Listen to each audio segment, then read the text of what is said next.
James Melendez. These three wines are next from the producer Tenuta Licinia, a Tuscan producer. I'll give my thoughts, impressions, and point score. Stay tuned.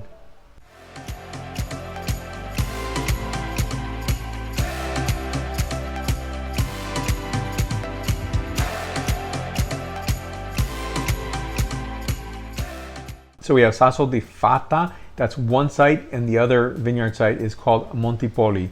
So you have a left bank and right bank on the wines here. That is a Merlot dominant as well as a Cabernet dominant wine. The closest town to the site is Lucignano, and the closest major city would be Arezzo, and it's also near the Umbrian border. This is founded by Jacques de Ledecoque, and as I understand it, this were no vines were planted in the area, but traditionally there had been vines in the area itself. It's a highly wooded area, and so that's where I think it's pretty unique in that regard. Founder's grandson has taken over in terms of winemaking and grape growing, and his name is James Marshall. I was on a Zoom tasting with James Marshall and other journalists. James Marshall is a philosophy major from Oxford University, and he definitely has a great imprint and thought and loves wine, and it all comes together in terms of how he talks about wine.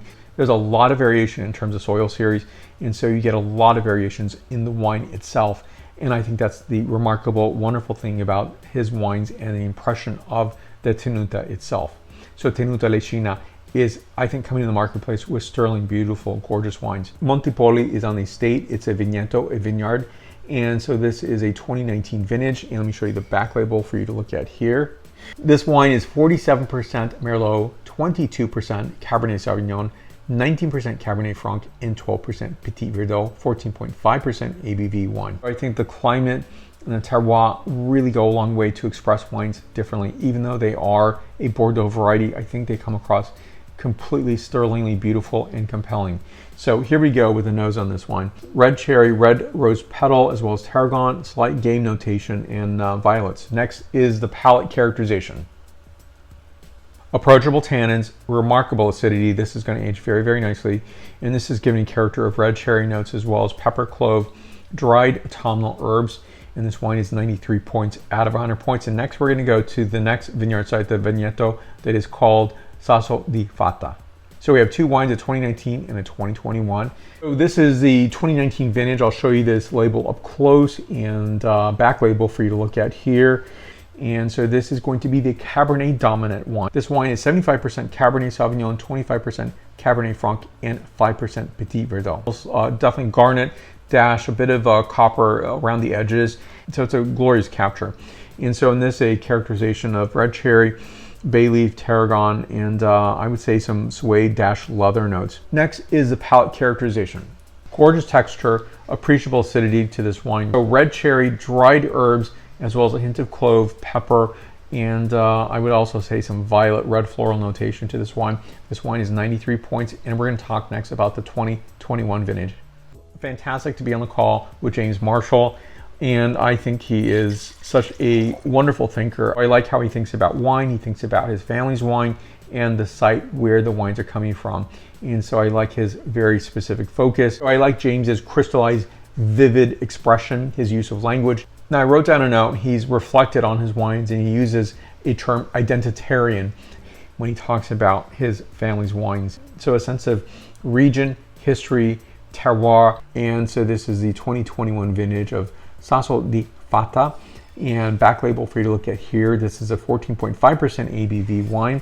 I do not know the breakdown of varieties, but I believe that this would always be a Cabernet Sauvignon dominant wine, Cabernet Franc, and Petit Verdot. The freshness on this wine is outstanding, as well as a capture of forest fruit in both red and black bramble notes, dried herbs, a hint of suede, as well as a savory quality to the wine itself, and violet notation. Next is the palate characterization. From the same vigneto, the same vineyard type, but I think there's just something quite remarkable in this vintage of 21. This is James Marshall's first vintage, and so I think it definitely expresses his philosophy and also expresses vintage. And so I think this vintage is quite handsome. The acidity on this is quite pronounced, I'd say. And I would love to taste this 10 years from today, because this is going to age remarkably well. And I think it just has such a I would say just an elegance and a grace, fantastic beauty and structure to this wine. What I love about this is the darker fruit characters of black and blue fruit, black bramble notation, as well as I would say some pepper, clove. Additional to this would be some dried herbs and bay leaf, and I would say some granite notation for minerality. I think it's fantastic. It's gorgeous. This wine is 95 points out of 100 points. I'll see you in more reviews to come. Check out this producer. They're now available in the United States, I believe in the Northeast. A beautiful representation of Tuscany, Toscana IGT wines. I think they're filled with finesse, beauty, elegance, and grace, and definitely encapsulate such a fantastic history, capturing terroir and variety and vintage. You'll find me on the following social medias of Facebook, Twitter, Instagram, LinkedIn, and WordPress. I'll see you soon. Salute!